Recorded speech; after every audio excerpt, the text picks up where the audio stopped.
준비를 하라고 하는 이런 절차를 저는 도무지 본 적이 없습니다. 변경된 공소장 내용의 대부분은 노상원 전 사령관님 관련 내용입니다.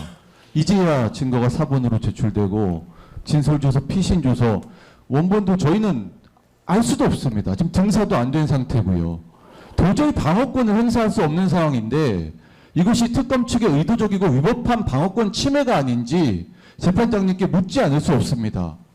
형사소송법상 공소장 변경이라는 것은 공소사실의 동일성이 유지되고 피고인의 방어권을 침해하지 않는 범위에서만 허용되는 것입니다.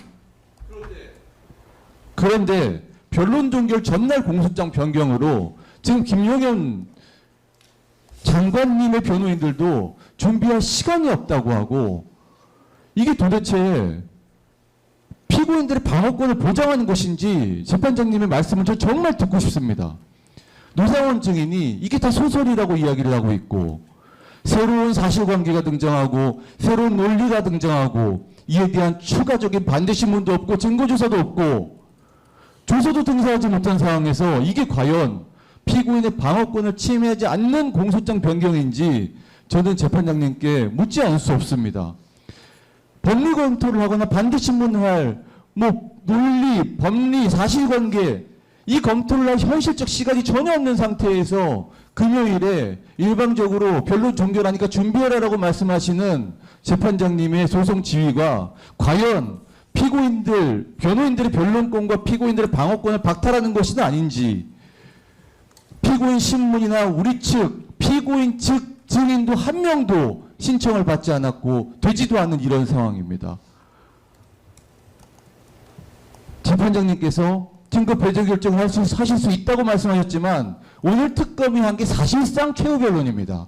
서정조사라는 탈을 쓰고 실제로 특검이 쓴 소설을 마치 사실일 것처럼 예단을 형성하고 최후 변론을 한 것과 다르지 않다고 저는 받아들이고 있습니다. 이게 과연 피고인의 변론권과 방어권을 보장하는 것인지, 공판 중심주의와 피고인들의 방어권은 도대체 어디에 있는 건지, 헌법과 형사소송법은 도대체 어디에 있는 건지 질문하지 않을 수 없습니다. 방어권이 사실상 무력화되고 형해화되었습니다. 재판장님 이거에 대해서 소송 지휘를 명확히 해주시기를 당부드리겠습니다. 예, 그 부분에 대해서 답변을 바로 드릴게요. 일단 방어권 보장 말씀을 많이 하시는데 지금 말씀하시는 거를 들으면 제3자가 듣기에는 굉장히 지금 공소장 변경 내용이나 주된 쟁점, 절차 또는 검찰에서 주장하는 사실관계 자체가 크게 변화된 것처럼 말씀을 하시는데 재판부는 그렇게 보고 있지는 않습니다. 지금 주된 내용으로 지금 오히려 지금 증거조사할 때 나왔던 쟁점들은 기존에 거의 다 제시가 됐던 쟁점들이고, 아까 수첩 부분도 말씀을 하셔서 심지어 이 자리에서 수첩 원본까지 다시 가지고 와서 보여드렸습니다. 해당 부분 아예 또 오해의 소지가 없게 열람까지 다 하실 수 있게 해드렸고요.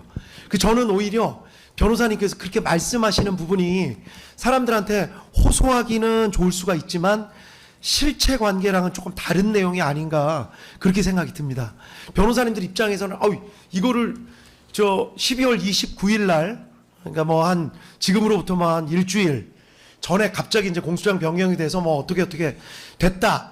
외형상 보기에는 그렇지만 사실은 변호사님들께서도 많이 공소장 변경 요구하셨던 부분, 그 다음에 재판부에서도 공소장 변경 요구했던 부분이 담아져 있고 해당 부분 쟁점이 그렇게 보이지는 않습니다. 이게 답변이 되셨을지는 모르겠지만 지금 말씀하시는 내용 자체가 굉장히 지금 진실이랑은 조금 거리가 있다고 생각돼서 재판부에서 명백하게 이 부분은 말씀을 드려야 될 것 같다고 생각해서 말씀을 드립니다. 조금이라도 만약에 방어권 보장에 문제가 있다고 생각되면 재판부는 굳이 이런 절차를 밟지 않습니다. 혹시 재판부 진행에 방어권 보장에 조금이라도 문제가 있다고 생각이 되시면 구체적으로 다 지적을 해 주십시오. 서면이나 의견서로. 항소심 가서 또 문제가 되게끔. 그런 말씀은 지금 굉장히 진실관계를 조금 왜곡하는 것 같아서 제가 부득이 변호사님 말씀에 좀 토를 달았습니다. 좀 이해를 좀 해주십시오. 예. 재미있게 보셨다면 구독, 좋아요, 알림 설정까지 꼭 눌러주세요.